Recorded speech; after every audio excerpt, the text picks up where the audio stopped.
Hello, myself Karam, Senior Lecturer Mechanical from Government Polytechnic College, Alwar. आज की इस ई lecture में अपना सब्जेक्ट ME 308 मशीन डिजाइन की यूनिट फर्स्ट का टॉपिक स्ट्रेस कंसंट्रेशन प्रतिबल संकेंद्रण पढ़ेंगे। क्या है प्रतिबल संकेंद्रण? प्रतिबल संकेंद्रण से अर्थ ये है कि जब भी किसी मशीनी अवयव में कोई भी अचानक चेंज आता है, चाहे वो चेंज उसके अनुप्रस्थ काट में हो, चाहे उसके ऊपर कोई होल हो, चाहे उसमें कोई कीवे हो, चाहे उस पर कोई स्प्लाइंस कटे हुए हों, चाहे उसकी कोई सरफेस रफनेस के कारण हो, चाहे स्क्रैचेस के कारण हो, तो उस चेंज के कारण से जहाँ पर भी चेंज आता है प्रतिबल जो है उनका वितरण समान नहीं रह पाता। वो प्रतिबल वहाँ पे संग्रहित हो जाते हैं, इकट्ठे हो जाते हैं, जिसके कारण से वहाँ पे प्रतिबल उसके नॉमिनल प्रतिबल से अधिक हो जाता है।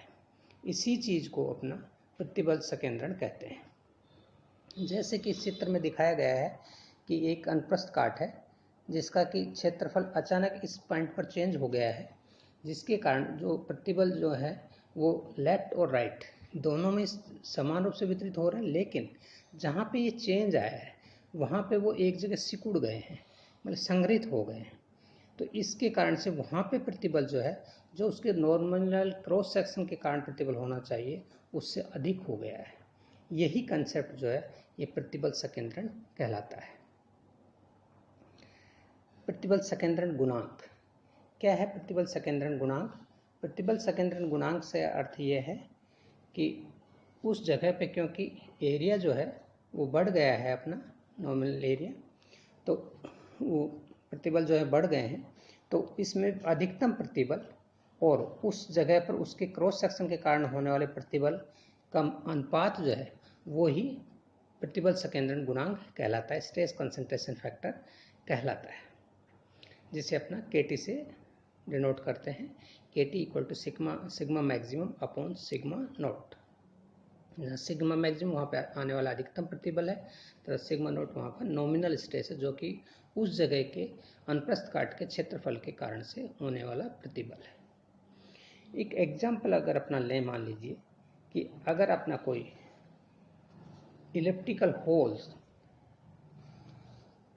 कर देते हैं किसी भी उसमें प्लेट में या कागज में, तो उस इलेप्टिकल होल जैसे कि चित्र A में दिखाया गया है, इलेप्टिकल होल के कारण से जब उस पर अपना तनाव बल लगाते हैं तो उसमें जहाँ इलेप्टिकल होल किया गया है वहाँ पे स्ट्रेस कंसंट्रेट हो जाती हैं, और वहाँ स्ट्रेस कंसंट्रेशन फैक्टर KT का मान जो है वो बराबर होता है KT equal to 1 + 2A upon B।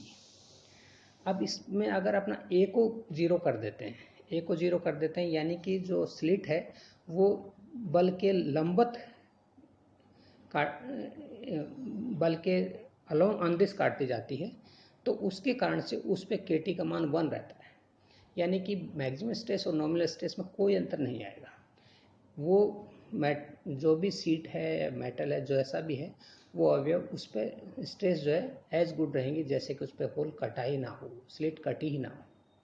लेकिन अगर अपना B का मान जीरो कर देते हैं तो 1 + 2A अपॉन B के कारण B बराबर जीरो होते ही KT का मान हो जाता है अनंत, इन्फिनिटी।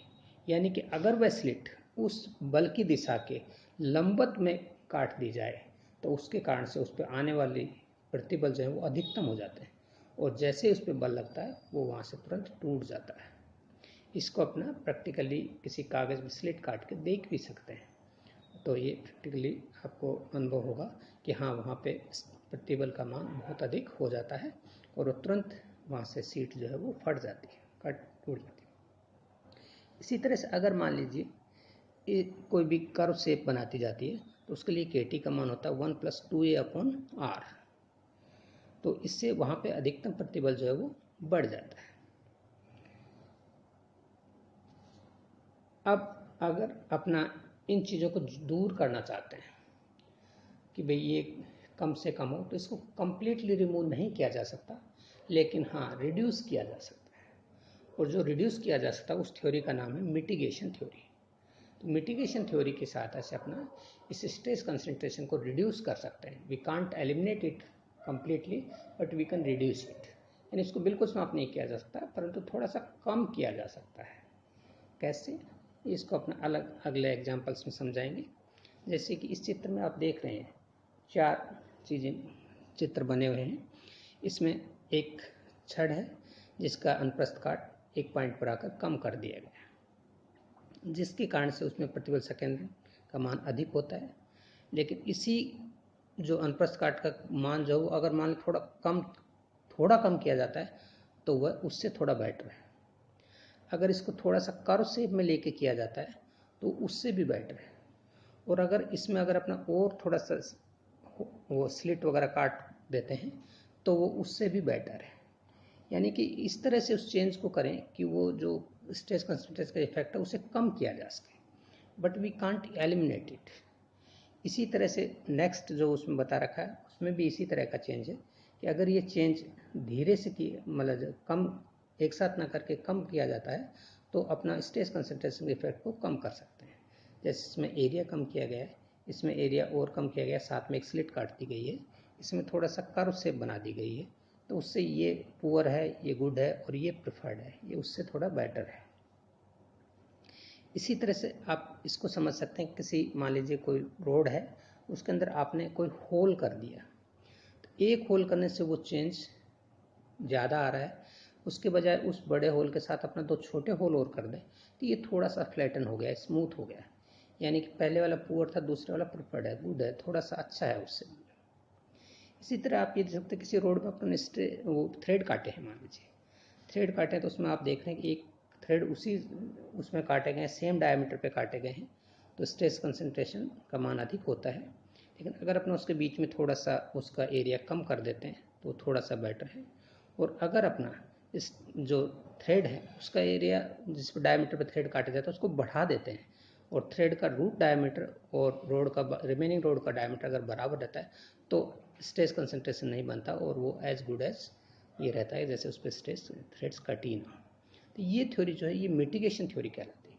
यानी कि स्ट्रेस कंसंट्रेशन को अपना कंप्लीटली एलिमिनेट नहीं कर सकते परंतु उसको अपना रिड्यूस कर सकते हैं।